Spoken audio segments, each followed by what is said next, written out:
Welcome to Quill Sword Blogcast. Zelenskyy isn't President of the U.S. I'd have thought that much was obvious, but evidently not. For those of you who seem perpetually confused, Volodymyr Zelenskyy is the duly elected President of Ukraine. I know it's hard to keep track sometimes, but the U.S. President is Donald Trump. Please make a note of it. Sheesh. Sure, I'm being snarky as all get out, but this has gotten to the point of absurdity. Honestly, I'm not sure why the heck so many libertarians despise Zelenskyy so much. This started the instant we heard about the invasion in 2022. Maybe they blame him for the first impeachment since he was on the other end of the perfect phone call. I just don't know. I suppose their isolationist anti-foreign aid bent may have a large part in it. Or maybe they just can't stand short comedians who get elected in Eastern European nations. I just don't get it. The problem isn't that they dislike Zelenskyy. I doubt he cares, and I sure don't. The problem is how badly it blinds them. Vance running his mouth in the now infamous Oval Office meltdown had more to do with personal animosity than sound policy, made obvious in Vance's condescension and rudeness. Today I saw a video from Valuetainment that was the height of absurdity. Zelenskyy had made some comment on a news show that Putin would die soon. He implied that Putin was either old or sick. The host wondered if it was some veiled threat. Okay, fair enough, although I seriously doubt that. But then one of the regulars went off on a tangent about Zelenskyy doing this to try and derail the peace process. Good grief. If that's all it takes to derail this thing, there isn't a real peace process. Nor is it likely to have been a veiled threat. Look, Putin is young for an American, getting up there for a Russian, and at right about the expiration date for a Russian leader. Only Malenkov and Gorbachev lived into their 80s, neither having been in office for decades before they died. Now, I actually had to look that up and dust off my spreadsheet skills. There's a pic of the chart below, and here's the link to the main source. Yes, I know Malenkov is out of order. Yes, I know there's a better function for age, but I wasn't interested in sharpening my nearly non-existent spreadsheet skills by hunting it down. Don't say I never do research. All of that to prove one tiny point. Russian leaders don't tend to live past their 70s. Now, all those college courses during the Cold War and an actual course in Russian history made me aware of that little fact where most Americans aren't sure who Khrushchev was. He was the shoe guy. Let alone know how many of them died fairly young. Ukrainians, like Zelenskyy, on the other hand, probably learned this stuff in grade school. What you learn in history class has a lot to do with where you were born. What the Valuetainment guys had no clue about is probably fairly common knowledge in most Eastern Europeans. Now they might have to think about it for a moment, but many could probably figure out just exactly what I did. Instead of a veiled threat, Zelenskyy was probably calling Putin old. Then he realized how it sounded and tried to clarify.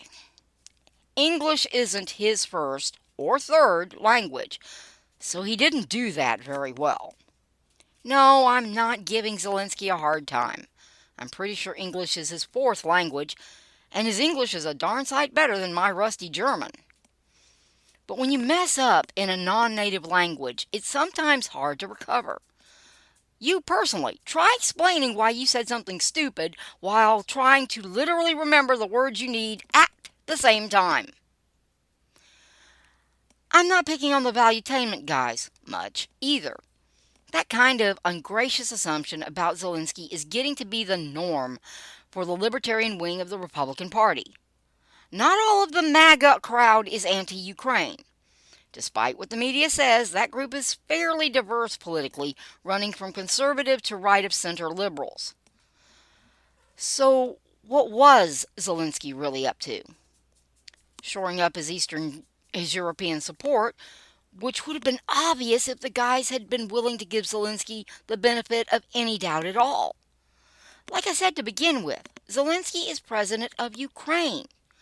Losing 20% of your sovereign territory to an invader is not the way to becoming a prosperous and democratic nation state. It's the first step to being re-subjugated. Neither you nor the valuetainment guides need to agree with me. I'm describing how Zelenskyy, his country, and most of Eastern Europe see the situation.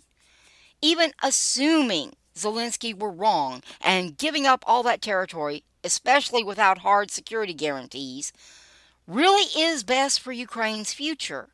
He doesn't know or believe that. Like all the rest of us, he has to do the best he can with his best understanding. Which means keeping as much aid flowing as possible and making sure that Europe will back Ukraine if America betrays Ukraine. I know a lot of Americans don't see it that way. I'm not asking you to. I'm asking you to understand how the Ukraine's people and her president see it. They have everything to lose. They spent 45 years as an unwilling part of the Soviet Union. They are not going to see a bad peace as a good deal. And the people of Ukraine are the ones that Zelenskyy actually answers to. Ironically, the people who get so mad at Zelenskyy are usually mad because he's doing his job. Zelensky's job is to do what is best for Ukraine. He was not elected to make sure that America could go peacefully into yet another idiotic isolationist phase. America calls that shot, not Ukraine. If we decide to just take our ball and go home, that's fine. We have that right. Ukrainians have the right to see that withdrawal of aid as a betrayal. Now, obviously, I think we should maintain our aid, which, by the way, President Trump is presently doing. But even if you disagree, could we please stop being knee-jerk stupid every time Zelenskyy says boo? We're beginning to sound like Democrats. Zelenskyy is just doing his job, the job he was elected to do. The Ukrainian people, once it's safe to do so, will decide how good a job he has done. That's their right alone. Look, you don't have to like the guy. I can't really say why, but he usually annoys me when he's giving speeches. And similarly, I could never listen to Rush Limbaugh on the radio. And I agreed with 90% of what Rush was saying. I have enough sense to pull a transcript when I want to know what either one of them has said. Why? Because it's the only way I can fairly evaluate what the man actually said. My irritation is a personal problem that I have to work around.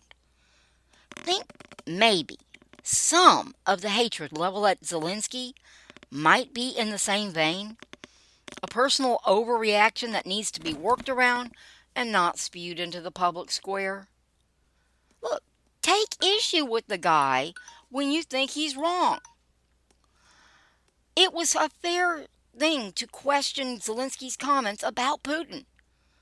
But don't ascribe malice, or rather, don't ascribe to malice what can easily be explained by stupidity. It's always a bad plan. Letting hate or annoyance blind us only makes the world a worse place. We have enough to clean up without making more, don't you think?